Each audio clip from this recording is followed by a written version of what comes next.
Hey, how you doing? Brian Cain, your Peak Performance Coach here, and thanks for checking out this Monday message where we go live on site to fabulous Las Vegas, where I'm speaking with the Fuddruckers team about the 3 rules of engagement. And the 3 rules of engagement are used to help you as an instructor, you as a teacher, keep your audience engaged in the learning experience. The 3 rules of engagement. Number 1, vary your energy levels.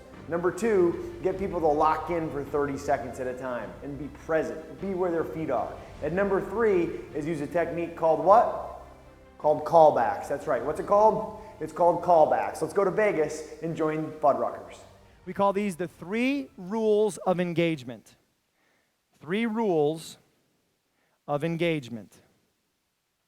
When you run your trainings or you have office meetings and things like that, I always try to give a handout where the participants have to fill in the blanks because it keeps them more engaged. Yes or no? Very nice. Here we go. So rule number 1 of the 3 rules of engagement is energy.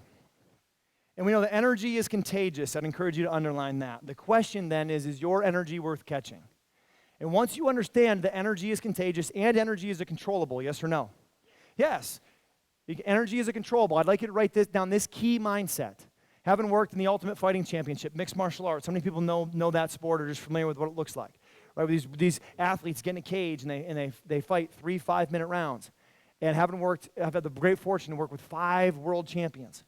And the amazing thing is that every one of them is scared, is nervous in the locker room before the fight. And the reason why they ask me for help is because they want to feel more confident. And what I train them on is don't focus on feeling more confident, focus on acting more confident. There's a difference. Don't wait until you feel to act, and then you will feel. So here's a good one to write down. Act different than how you feel. Act different than how you feel. So we have to act with energy, we have to act with positivity, we have to act with service, we have to act with kindness, whether we feel like it or not. Act different than how you what? Act different than how you? Oh, you got it. Act different than how you feel. And we know there's 3 levels of energy. And we're going to play with these 3 levels of energy today to make this learning experience as valuable for you as possible. The 3 levels are level 3, 5, and 8. Here's level 3 energy. I think you've come to a lot of these meetings before, and you get a lot of level 3 energy speakers. Level 3 energy speakers will come in and they'll talk. We're going to go in here, as I heard people say today outside of the elevator on the way up to the room, is we're going to be in here for 3 hours today. And if it was 3 hours of level 3 energy like you, I would have a lot of phone calls to take too. And I would be trying to get out of here as often as I could. And if we run our meetings with level 3 energy, people do not engage in those meetings as well as they should. So is level energy meetings fun for you, yes or no? No. Level 5 energy is a little bit more engaged, right? Level 5 energy, we bounce around, we do more participation, activation with the learner. But sometimes, in this business, you got to crank it up to level 8, yes or no? Yes or no? But if you operate level 8 energy all the time, people will turn you out just like they tune out the level 3 energy person because everything's chaos, yes or no? So we've got to be able to do the dance between level 3, level 5, and level 8. So today, when we ask, say, hey, please give me a level 3 energy, yes. Let's see what that looks like on the count of 3. 1, 2, 3. Yes. How about a level 5 energy? Yes. 1, 2, 3. Yes. How about level 8? 1, 2, 3. Yes. Now you have a reference for where we're going to go. Fantastic. Let's continue to rule number 2. Rule number 2 is the 30-second drill.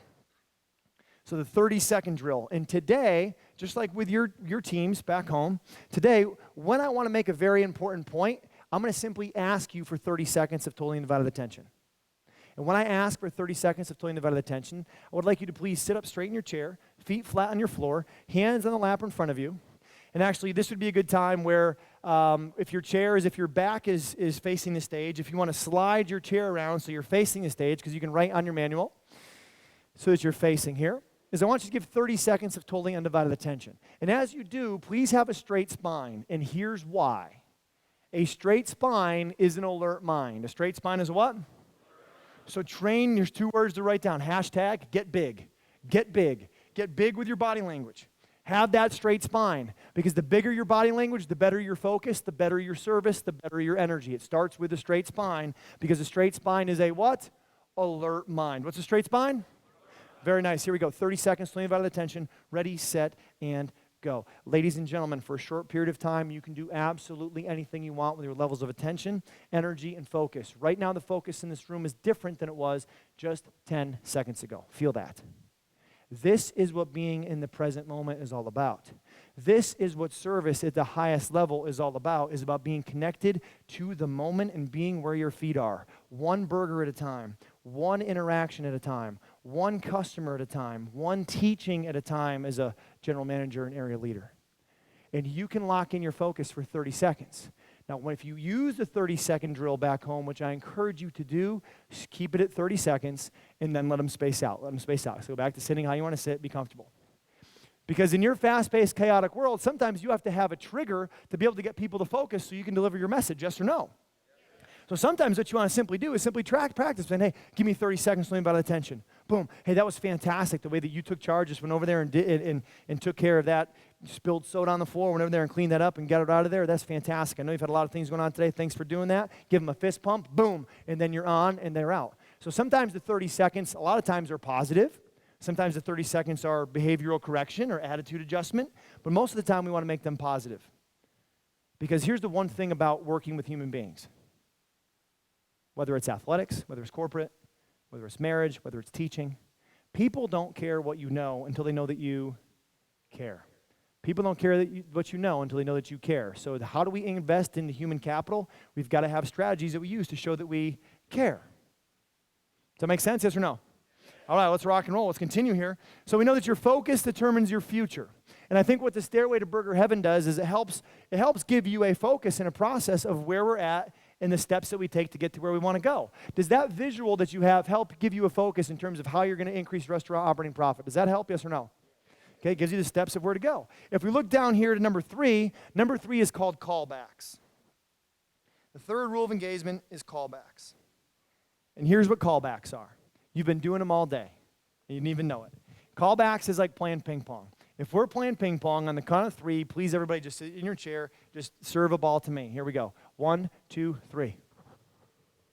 All right, this time I want you to make the sound of hitting the ball. Here we go. 1, 2, 3. Man, you guys are good. I can't hit that thing. Here we go. One more time. Here we go. 1, 2, 3. Yes, that's not even English on that ball. That's like French. That thing's like going off the table. Here we go. One more time. Here we go. 1, 2, 3. Man, you're up 4-0 already. Is that fun to play with somebody who can't serve back to you, yes or no? No. It's the same way with callbacks. With engagement, you want to use callbacks in communication with your team to keep them involved in the moment. It's like playing ping pong. If I were to sit here and teach for 3 hours and not use any callbacks, it gets old really fast. As human beings, we have a thing called an attention clock. Called a what? And I just brought your attention clock back to 0. So as you teach, which you all are, you're all teachers, you're all coaches in your area, yes or no? Yes, you're working with other people. That makes you a coach and a teacher. So when you're teaching, the attention clock is ticking. And those of us that have been around for a while, the millennials that are coming in, that are working in our stores, is their attention span shorter or longer than it's ever been in history? Way shorter. So we've got to help them to develop that and help keep them on pace. Part of that is using the callbacks. So again, as you start to teach, the attention clock is ticking. Every time you use a callback, it brings the clock back to 0, and you have them fresh. So we could go for 3 hours. We could go for 3 days, and we do 3-day events that will be 12, 16 hours a day, and there's almost the routine that we try to get into is using a callback every minute. So just like today, we're going to use callbacks often to keep you engaged in the learning process and help you get as much out of this with as little effort as possible. Does that make sense?